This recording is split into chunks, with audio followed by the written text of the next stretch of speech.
Hello everybody, and welcome back to Riley Plays. Today, we'll be continuing our discussion on what I would like to see in Paralives in my final video. In my last two posts, I discussed the features I would like to see. In part 3, I'll be discussing life stages, relationship options, more on options for different sexes, and more. Number 1. Supernatural elements that can be toggled on and off. I understand that not everyone is into aliens and werewolves. For that reason, if supernatural characters or phenomenon are included, there should be an option to turn them off, preventing any randomly spawned parafolk from being made into those creatures. For my part, I would like to see different supernatural characters added over time.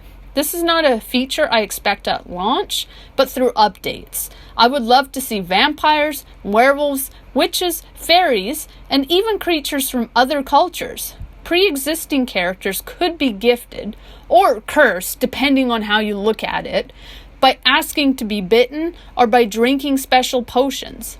New characters could also be made as creatures through the menus, but again, only for those who wanted them. Number 2. More to do.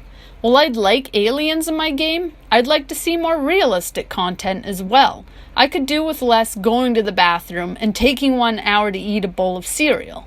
But the inclusion of different activities could liven up the world. What if parafolk can eat out at restaurants? What if they can start businesses? Or go to the movies? What if they could work on their cars or bike through the neighborhood? While these features were included in various Sims games, they usually required you to shell out large amounts of money. If these features could simply be added to the game over time, Paralives would only continue to grow and would compete against EA with an advantage. Number 3. More life stages. I want to see separate life states for 65-year-olds, such as your grandparents, and 85-year-olds who are more likely to be great-grandparents. I would love to see other child life states, including preteens and babies that are very much their own state. Teenagers between the ages of 16 and 18 should also be distinct from adults, being shorter and perhaps having lighter facial hair and higher voices. Each age group should also have plenty to do. Certain events, such as playdates, should be unique to each group. Elderly people should be able to form communities and host their own activities. Each life stage should feel worth playing. Children should be able to do more, including develop adult skills or otherwise be competent. Signs of aging could also be distinct. While the younger elders would have gray hair, older elders could have white hair, and middle-aged characters would only have streaks of gray, though the player would be able to customize this if they like. Number 4. Walk styles, voices, and sex options. In a previous Paralives Wishlist, I went over what I would like to see with gender and sex options. Thinking over attributes added to The Sims 4, I wanted to revisit the topic briefly. The Sims 4 offered the choice to choose if a person could become pregnant, could get others pregnant, or whether they could use the washroom standing up or sitting. Such options could be included in this game. A wide range of voice types should also be available, and, like the clothing choices, to all sexes and genders. Teen voices can be a slightly higher pitch by default, and children can have their own ranges. Elderly characters could also have a slight rasp or sharpness to their pitches. Seeing walk styles revisited as a concept isn't the highest on my wish list, but it would be a fun feature to add. Again, these would not be locked by sex or gender, and seeing a wider variety than was presented in The Sims could add life to the characters. Number 5. In-depth personality menu. Removing any limits to traits would allow the players full control in making who they want. Some characters might have 3 traits, while others might have 8. People are complicated. In addition to treats, parafolks should have preferences, whether that be in their favorite foods or colors, the type of music they listen to, or their preferences in partners. You could include each character's choices, such as if they're vegetarian, vegan, or won't eat specific meats for religious purposes. You could choose to make characters religious, agnostic, or atheistic. Characters could have allergies to cats and dogs, or sneeze if they remain too close to a garden. Certain foods could be avoided for the same reason. Some might have gluten allergies. Finally, giving each character optional fears would add a level of realism to the game. Characters could be afraid of dogs, thunderstorms, or clowns. The possibilities here are endless, and players could choose to give their characters multiple fears or none at all. Behaviors could be integrated as well, such as being more messy or neat, rude or polite, outspoken or shy, and so on.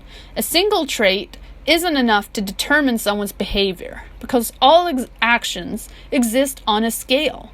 While some parafolk might be messy enough to let dust gather, they might not be so much of a slob that they lick plates clean or cover their counters with garbage. Number 6, dynamic relationships. Relationships are complicated. In addition to an overall relationship bar, as well as a separate one for romance, there could be a daily relationship bar. Whatever state the daily bar was in would impact the overall bar at the end of each day, though not necessarily to a drastic amount.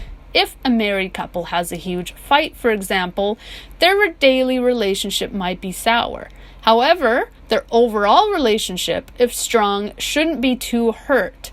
While parafolk should be able to fall in love overnight if their personalities permit it, others should also be able to take their time. Some should have to develop their relationship over several days before moving to such milestones as dating, marriage, or trying for children. Likewise, if a couple had a huge fight, their entire relationship shouldn't be destroyed.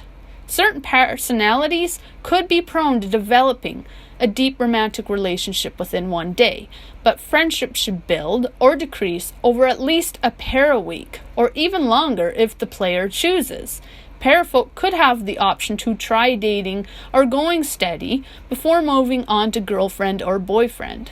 People should also develop relationships differently, depending on who they are with.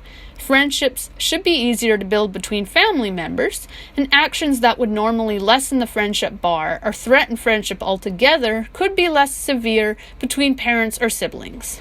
How a person has navigated past relationships, both with parents and romantic interests, could make it easier or harder to build relationships going forward.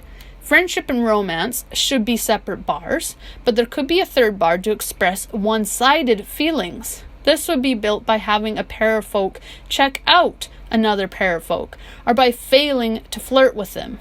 This would be a one-sided relationship, but allowing parafolk to have unrequited feelings, or even to choose other parafolk as crushes, would add depth to our characters.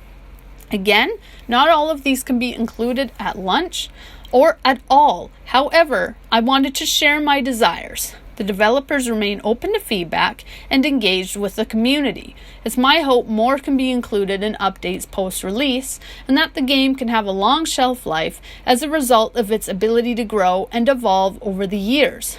I don't want to put more pressure on the developers, and I want to state that I'm enthused for the game in its current state. I look forward to playing it, and I'm eager to see what features make it in, particularly those I haven't thought of. Are there any other features you would like to see? Are you planning on playing this game, or will you stick with The Sims? Please share your thoughts. Thank you for listening, and happy parafolking.